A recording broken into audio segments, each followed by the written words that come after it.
नमस्कार दोस्तों। Myth haven में आपका स्वागत है। 3 दिन मंदिर पूरी तरह बंद, दरवाजे पर भीड़, अंदर कोई नहीं और अंदर सिर्फ एक रहस्य।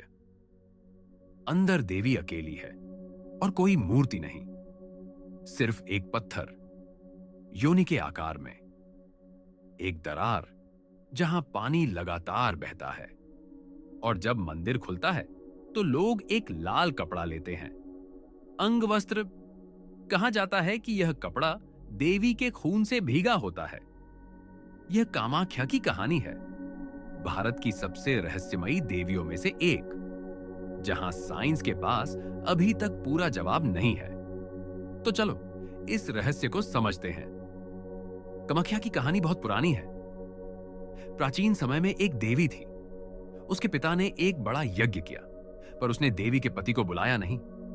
देवी ने अपने पति का अपमान सहन नहीं किया और वह आग में कूद गई। जब यह खबर मिली तो उसके पति पागल हो गए। गुस्से में उन्होंने सृष्टि को नष्ट करने का नृत्य शुरू किया। तब भगवान विष्णु को आना पड़ा और उन्होंने अपने चक्र से देवी के शरीर को 51 टुकड़ों में काट दिया। ये 51 टुकड़े जहां गिरे वहां 51 शक्तिपीठ बने, भारत भर में बिखरे हुए। लेकिन कामाख्या विशेष है क्योंकि यहां योनि गिरी थी, सृष्टि का केंद्र, सृजनशीलता का स्रोत। अब लोग सोचते हैं कि किसी भी मंदिर की तरह यहां भी सोना चांदी से सजी देवी की मूर्ति होगी, पर अंदर कोई मूर्ति नहीं है, सिर्फ यह पत्थर योनि के आकार में, एक दरार जहां प्रकृति बोलती है। कलिका पुराना नाम का एक महत्वपूर्ण शास्त्र है। यह कामाख्या के बारे में विस्तार से बताता है। इसे कहा गया है कमागिरी, यानी जहां कामदेव अपनी शक्ति फिर से पाता है। क्योंकि कामदेव को एक बार शिव का क्रोध सहना पड़ा, वह जल गया, बिल्कुल राख हो गया। पर बाद में शिव को खेद हुआ। उन्होंने कहा, तुम कामाख्या जाओ, वहां देवी की पूजा करो, तभी तुम अपना रूप वापस पा सकते हो।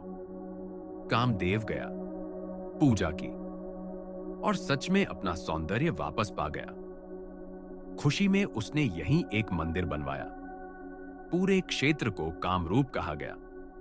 तो कामाख्या सिर्फ एक शक्तिपीठ नहीं है, यह प्रेम, इच्छा और सृजनशीलता का केंद्र है। अब अगर तुम रिसर्च वाली भाषा में सुनो तो कुछ स्कॉलर्स इसे टैंट्रा और कुंडलिनी एनर्जी से जोड़ते हैं, लेकिन इंडिया की भाषा में इसका मतलब बस इतना है, ये शर्म की बात नहीं, शक्ति की बात है। और हर साल जून में कुछ होता है, कुछ जो साइंस अभी तक पूरी तरह समझ नहीं पाई। लोक मान्यता है कि ब्रह्मपुत्रा रिवर 3 दिन के लिए खून की तरह लाल हो जाती है। कई लोग दावा करते हैं कि अंबुबची के दौरान नदी का रंग बदलता है, लेकिन इसका कोई एक वैज्ञानिक प्रमाण नहीं है। फिर भी मंदिर की परंपरा के अनुसार यह समय बहुत महत्वपूर्ण है।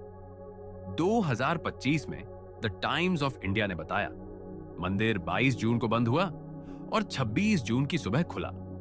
इन बीच के दिनों में मंदिर बंद रहता है। बहुत लोग सोचते हैं कि यह सिर्फ कहानी है, बस लोक कथा, लेकिन यह बंद हर साल सरकारी दस्तावेज में दर्ज होता है। असम टूरिज्म भी अपनी वेबसाइट पर कंफर्म करता है कि अंबुबची में मंदिर 3 दिन बंद रहता है। कोई पूजा नहीं, कोई काम नहीं, पूरा क्षेत्र रुक जाता है। लोग कहते हैं कि देवी अपने मासिक धर्म के द्वार से गुजर रही है, लेकिन बहुत लोग गलती से सोचते हैं कि अंबुबची का मतलब अपवित्र है। असल में यह पवित्र विश्राम है। देवी विश्राम कर रही है, पृथ्वी विश्राम कर रही है, मनुष्य भी विश्राम ले सकता है। लेकिन सवाल है, यह सच है? वैज्ञानिकों के कई विचार हैं। कुछ कहते हैं कि पहाड़ी में लोहे के खनिज बहुत हैं, मानसून में यह पानी में मिल जाते हैं, इसलिए रंग बदल सकता है। दूसरे कहते हैं कि यहां सिनाबार नाम का लाल खनिज है। कुछ लाल शैवाल की बात करते हैं। 2018 में IJSER, international journal of scientific and engineering research में नीलाचल हिल्स के वाटर सोर्सेज पर एक एनालिसिस रिपोर्ट छपी थी। लेकिन यह भूमिगत जल के प्रवाह को पूरी तरह समझाता नहीं है। मिस्ट्री अभी भी बनी रहती है। लेकिन सुनो, अगर पानी साल भर बहता है तो नदी सिर्फ 3 दिन के लिए लाल क्यों होती है? अगर खनिज पूरे साल वहां है तो क्यों सिर्फ जून में? यह रहस्य आज भी अनुत्तरित है। और इससे भी बड़ा रहस्य गर्भगृह में है। मंदिर के गहरे भूमिगत कक्ष में एक पत्थर है, योनि के आकार में, और इस पत्थर पर हमेशा पानी बहता है। कोई दृश्यमान स्रोत नहीं। यह पानी कहां से आता है? कैसे निरंतर बहता रहता है? कुछ वैज्ञानिक इसे समझना चाहते हैं, लेकिन अभी तक कोई उत्तर नहीं। और अंगवस्त्र, लाल कपड़ा, बहुत लोग सोचते हैं कि यह सच में देवी के खून से भीगा होता है, कि लाल रंग सच में खून है। पर वास्तव में यह विश्वास की बात है। क्या यह सच में खून है? विज्ञान यह नहीं बताता, लेकिन अर्थ के लिहाज से यह सृष्टि का प्रवाह है, जीवन का संकेत है। इसे कहां से लाया जाता है? इसे वेरीफाई क्यों नहीं किया जाता?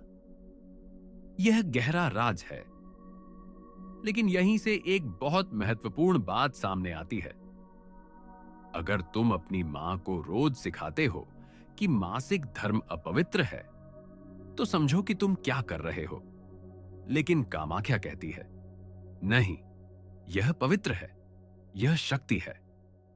पुरानी परंपराओं में, खासकर वैदिक और तांत्रिक मेथड्स में, एक महिला अपने मासिक धर्म के समय में देवी मानी जाती थी।